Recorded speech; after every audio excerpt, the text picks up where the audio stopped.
নমস্কার বন্ধুরা, চলুন আজকে আমি আবার একটা ভাপা মাছের রেসিপি নিয়ে এসেছি।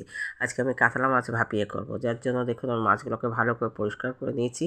নিয়ে তার মধ্যে আমি এবার আস্তে আস্তে সব জিনিস দিয়ে দিচ্ছি। দেখুন আমি কিছুটা কিছুটা কুচি করে রেখেছিলাম টমেটো দিয়ে দিয়েছি। এবার কিছুটা বেশ অনেকটা পেঁয়াজ কুচি করে রেখেছি, সেই পেঁয়াজটাও দিয়ে দিয়েছি এবারের উপরে। এবার আমি আস্তে করে এর মধ্যে বেশি কিছু মশলা লাগে না, যা অল্প স্বল্প নুন হলুদ যা যা লাগে আমি এবার এর উপরে আস্তে আস্তে করে দিয়ে দেবো। দেখুন, চলুন আমি এর মধ্যে নুন হলুদটা দিয়ে দিই। দেখুন হলুদ দিয়ে দিয়েছি। এবার একটু লঙ্কা গুঁড়ি আর একটু নুন দিয়ে দেবো। আর লঙ্কা গুঁড়িটা জাস্ট একটুখানি কালার ধরার জন্য দেবো, কারণ আমি এর মধ্যে কাঁচা লঙ্কা দিয়ে দেবো 5-6টা, যেটা চিড়ে চিড়ে দেবো, তাতেই আমাদের এটা ঝাল হয়ে যাবে। আর উপর থেকে একটু সর্ষের তেল দিয়ে দেবো, দিয়ে এই মাছগুলোকে ভালো করে আমাদের মাখিয়ে নিতে হবে। দেখুন,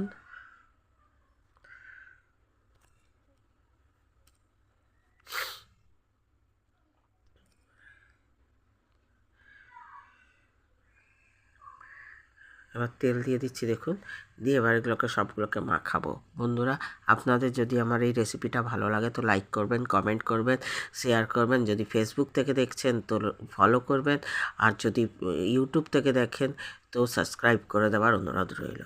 দেখুন বন্ধুরা, আপনারা এই মাছের রেসিপিটাকে একবার বাড়িতে বানিয়ে খেয়ে দেখবেন। দেখুন আমি এবার কাঁচা লঙ্কা দিয়ে দিচ্ছি। 5-6টা কাঁচা লঙ্কাকে আমি চিড়ে চিড়ে দিয়ে দিচ্ছি মধ্যে থেকে কিছুটা করে, যেন এর ভেতরের ঝালটা যেন আমার এই মাছের ইয়েতে আসে। দেখুন এবার এটাকে আমি চলুন ভালো করে হাত দিয়ে দেখুন মাখিয়ে নিচ্ছি। এমনভাবে মাখাতে হবে যেন মাছগুলোও না ভাঙে, আর যেন সম্পূর্ণ মাছের শরীরে এই মশলাটা যেন ভালো করে লেগে যায়। কারণ এটা আমরা কাঁচা মাছ যেহেতু করছি, তো যদি এর মধ্যে মশলাটা না লাগে তো এর মধ্যে নুনটাও ঢুকবে না, ভালো লাগবে না তখন খেতে।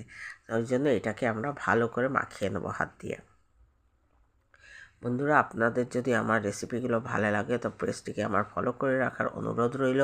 তাতে পরবর্তী রেসিপিগুলো আমি ছাড়লে পরে আপনাদের পেতে কোনো অসুবিধা হবে না। এই দেখুন সবগুলোতে লাগিয়ে দিচ্ছি। নুন মিষ্টি ঝালটা বন্ধুরা আপনারা আপনাদের আন্দাজ মতন দেবেন, কারণ ঝালটা কেউ একটু বেশি খায়, কেউ কম খায়, কেউ মিষ্টি ভালোবাসে, কেউ ভালোবাসে না। এই জন্য নুন মিষ্টি ঝালটা সবসময় আপনারা আপনাদের আন্দাজ মতন দিয়ে দেবেন। দেখুন এইভাবে, এটাতে কোনো জল দিতে হয় না। এটাতে এই যে মাখালে পরে যে এই পেঁয়াজ থেকে টমেটোর থেকে যে জলটুকু বেরোবে ওইটাতেই এটা হয়ে যাবে। আমি তো এটা ওভেনে করব বন্ধুরা। আপনাদের যার কাছে ওভেন থাকবে না আপনারা সেটাকে প্রেশার কুকারেও করতে পারেন। প্রেশার কুকারে এটাকে এইভাবে মাখিয়ে ভালো করে আর দিয়ে 2টো সিটি খালি মেরে দেবেন, 1টা থেকে 2টো দিয়ে দেখে নেবেন। দেখুন আমি এবার চলুন ওভেনে দিয়ে দিচ্ছি এটাকে। এটা বেশির থেকে বেশি আমি 2.5 মিনিটের জন্য দেবো। 2.5 মিনিটের জন্য এটা দিয়ে দিচ্ছি। দেখুন, দিয়ে এটা 2.5 মিনিট হয়ে গেলে পরে আমি যে পিঠটা আবার আরেকটা পিঠ উল্টে দেবো, দিয়ে তারপর আবার 2.5 মিনিট রেখে আমরা এটা নামিয়ে দেবো। দেখুন আমি 2.5 মিনিট পর নামিয়ে নিয়েছি। নামিয়ে দেখুন আমি এটা আবার নেড়ে চেড়ে আবার একটা পিঠ হয়ে গেছে, সেই পিঠটা পাল্টে আবার আরেকটা পিঠ দিয়ে 2.5 মিনিট আমি পরে বের করে নেবো। আপনারা যদি চান তো এতে ধনেপাতাও দিয়ে দিতে পারেন। আমি এর মধ্যে ধনেপাতা দিইনি, কারণ আমার বাচ্চারা ধনেপাতা পছন্দ করে না খেতে, সেজন্য ধনেপাতাটা আমি দিইনি। দেখুন 2.5 মিনিট পর আমি আবার আসছি, এসে দেখাচ্ছি আপনাদের। দেখুন আমার মাছের ইয়েটা হয়ে এসছে। ব্যাস এইভাবে পাল্টে আমি 2.5 মিনিট পরে আপনাদের দেখিয়ে দিচ্ছি কেমন লাগছে না লাগছে। আর বন্ধুরা একবার এটা অবশ্যই বানিয়ে দেখবেন, খুব ভালো লাগে। গরম ভাত দিয়ে খেতে খুবই টেস্টি লাগে। আমার তো খুবই ভালো লাগে এই ভাপা মাছ করতে, আর খুব চটপট হয়ে যায়, এটা করতে কোনো দেরিও লাগে না। দেখুন, চলুন বন্ধুরা, আমার 2.5 মিনিটের পরে আমি আবার এটাকে দেখাচ্ছি। দেখুন, দেখুন আমার মাছটা হয়ে গেছে। আমি এবার আবার 2.5 মিনিট পর ঘুরে এসেছি। দেখুন আমার মাছটা হয়ে গেছে। দেখুন কেমন লাগছে বলবেন আপনারা একবার বানিয়ে খেয়ে আমাকে জানাবেন আপনাদের কেমন লাগলো না লাগলো। আবার আমি অন্য রেসিপি নিয়ে আপনাদের সামনে আসব।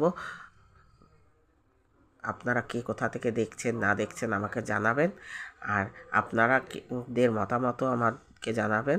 চলুন আবার একটা রেসিপি নিয়ে আসবো, ততক্ষণের জন্য বাই।